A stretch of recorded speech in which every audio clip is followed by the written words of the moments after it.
I used to run a YouTube channel where I explored abandoned, closed outlets to find antique stuff, kind of like a treasure hunt. Not necessarily gold and jewels, but other expensive items, antique furniture, equipment, etc. With my two childhood friends, Elliot and Morgan, I went to an abandoned asylum for our last video. The asylum was a prison for insane criminals. Some even said the prison guards performed lobotomy with ice picks on the criminals, ending up killing them horribly. Dude, this place is scary. Should we even go here? I was sitting at the desk when Elliot said this to Morgan. He laughed and replied, You think mad, deranged criminals will chase us? Shut up! Why do you bring this chicken with us every time, Daniel? You're such a jerk. Hey, stop it, you two! Enough! I settled them down and decided to go there on a Saturday night. It was a full moon, so we could see with the help of the moonlight. The asylum was looking 1,000 times creepier at night. Huge bats were hanging from a nearby tree. The light of the moon fell on their eyes and made them glow in the dark. We took our flashlights and went inside the asylum. As soon as we stepped inside the building, I felt a rush of cold air wrapping around me like a snake. Whoa, did you feel the sudden drop in temperature? Yeah. I guess it's because of the closed space. Morgan was an atheist, so he only believed his eyes. We started walking down the long corridor, which was filled with cobwebs and dust. Dirty rags, disposed of syringes, and broken glass were all over the place. We came in front of a room which had a red door. It was surprising to see how the whole place had turned abandoned and filthy, but the red door was shiny as new. Should we go inside? Yeah, why not? I pushed the door and we entered. The room had a projector placed in the middle, and a white screen hung on the other end. We got excited seeing the old projector. Many pawn shops will agree to pay a hefty sum for such an antique piece. 2, if it still works. Elliot pressed the play button. Really? Do you think it will still work? Also, there's no electricity at this building. Why do you have to comment on everything I do? Because you do all the wrong stuff. I was about to tell them to stop fighting when all of a sudden, the lights in the room flickered twice and the projector started playing the reel on its own. Tell us, Lizabelle, did you? Did I what? Did you kill those 4 people before coming here? Yes, I killed them. Why? Because I like it when they scream. How does it make you feel? I feel alive. It's like music to my ears. At night, when I can't sleep, I imagine those people screaming for their lives. Oh, it's so much fun. When the knife cuts through the flesh and red, thick liquid rushes down, I can almost feel my heart beating faster in joy. As we watched the crazy patient saying all these bizarre things to the camera, all of our jaws dropped at once. Suddenly, the video had a glitch, and the camera showed a room with red doors. Is it this room? Elliot asked the question in a scared voice. I nodded without taking my eyes off the screen.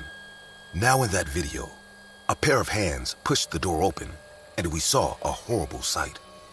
That same woman was now tied to a bed like they do in mental institutions. She was screaming and behaving frantically to set herself free. 3 men wearing lab coats and surgical masks were standing next to her. One of them took a weird headpiece and put it on the woman's burnt head.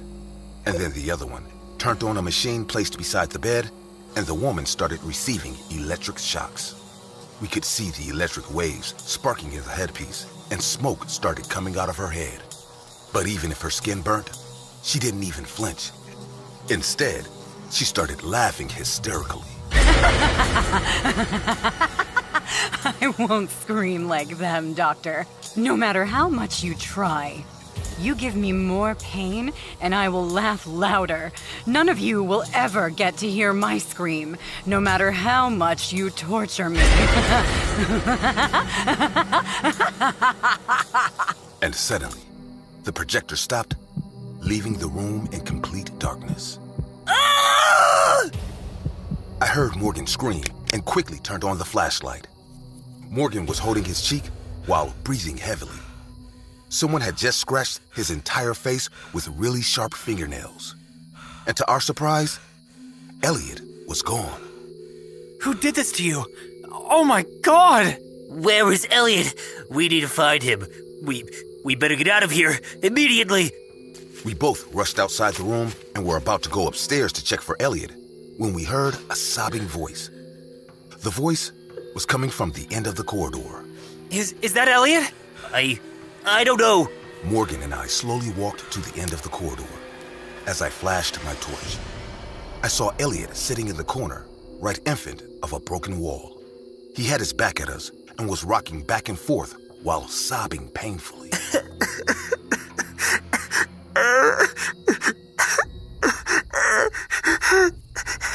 Elliot, are you all right? Hey, get up. We need to leave. Elliot, come on, man. I think there's something wrong with him, Morgan. Do you think he is the one who attacked you in the dark? I don't know. I just want to get the hell out of here. Are you guys coming? I once again called out to Elliot.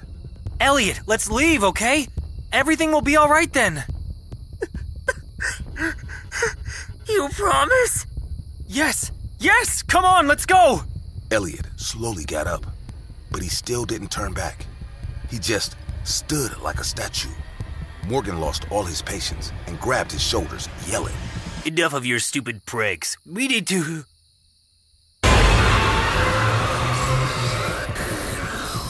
Seeing this horrible scene, Morgan screamed, and I too couldn't just stand there anymore.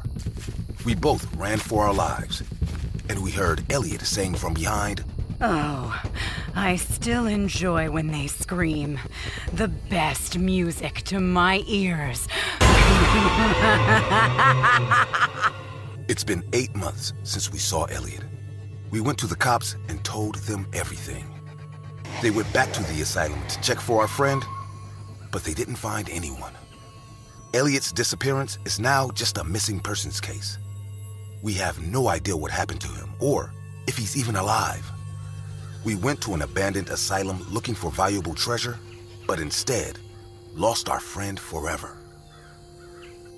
I don't know if Lisabel was a real patient and she did what she said in that video, but be aware of entering any abandoned asylum, as it can change your life into a nightmare forever.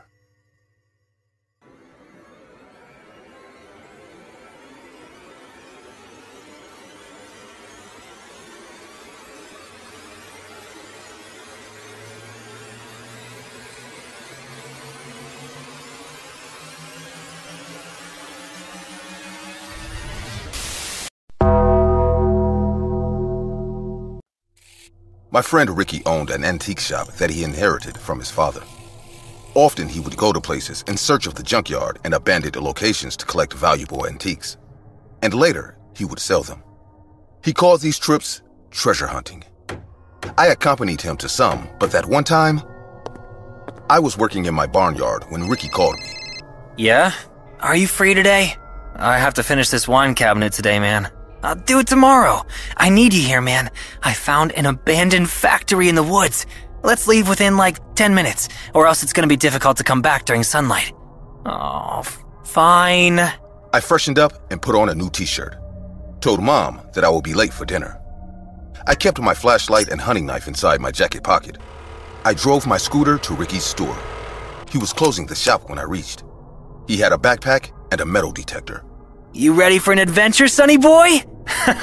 Get in. One day you're gonna get in trouble exploring these sketchy places. That's why I called for you. With a big smile, he got on my scooter and we started driving to the hiking trails. There was a deep forest at the end of the town. People would go hiking there. The sky was cloudy and it started raining lightly after a few minutes. We could hear crickets and frogs singing in the woods.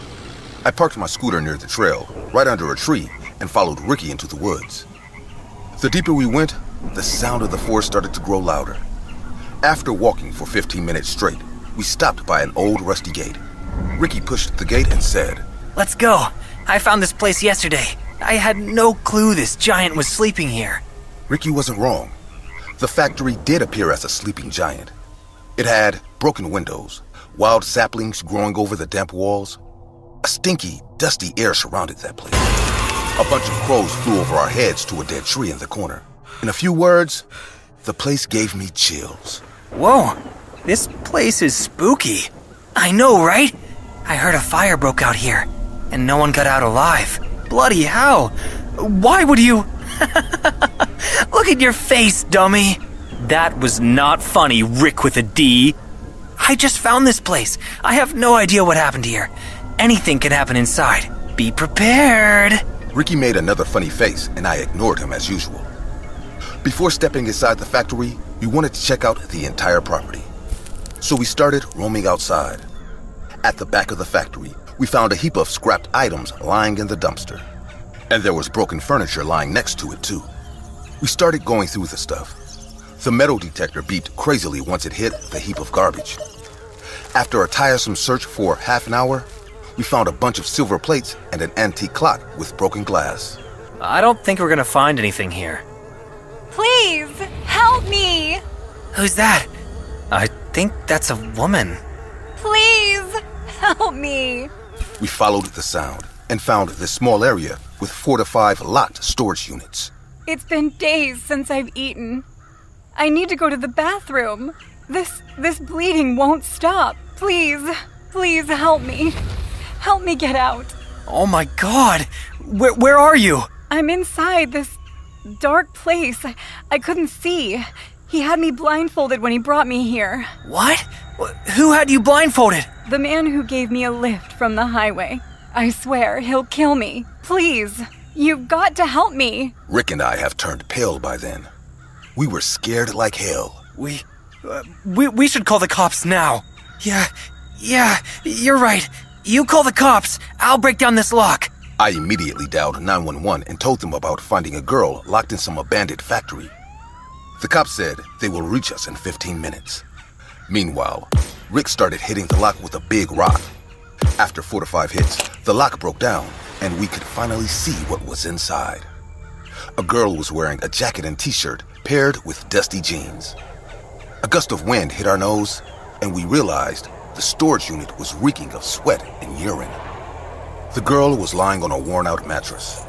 Her hands were tied to the back, and her legs were tied too. She just couldn't move. Seeing us, she broke down into tears.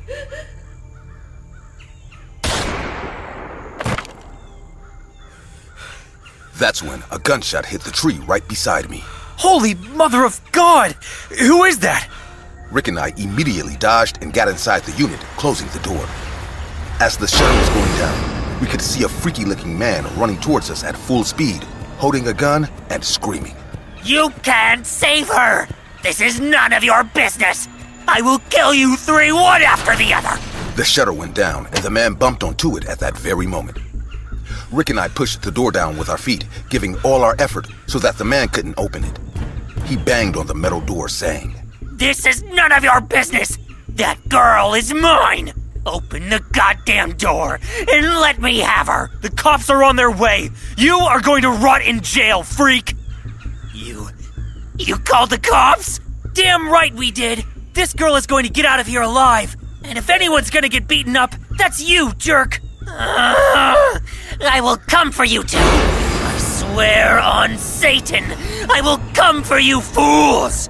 But before that, I will meet you, Sarah! Burn in hell! Just then, we heard cop car sirens at a distance. The man stopped banging, and his running footsteps slowly faded away. That day, we didn't find any treasure, but we did save that poor girl. She was kidnapped by this strange man named Todd while hiking. He drugged her, then tied her up and brought her into this abandoned factory, kept her prisoner in this storage unit, and tortured her slowly, day by day. One time, she tried to escape, so he cut her arms off.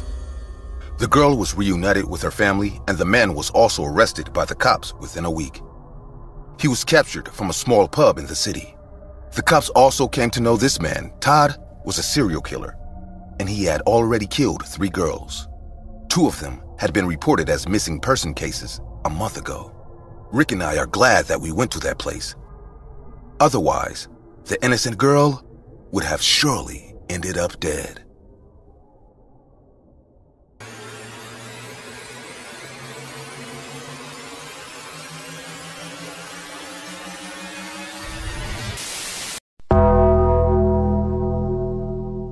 Hey guys, my name is Leon, and I have a horror and urban exploration YouTube channel.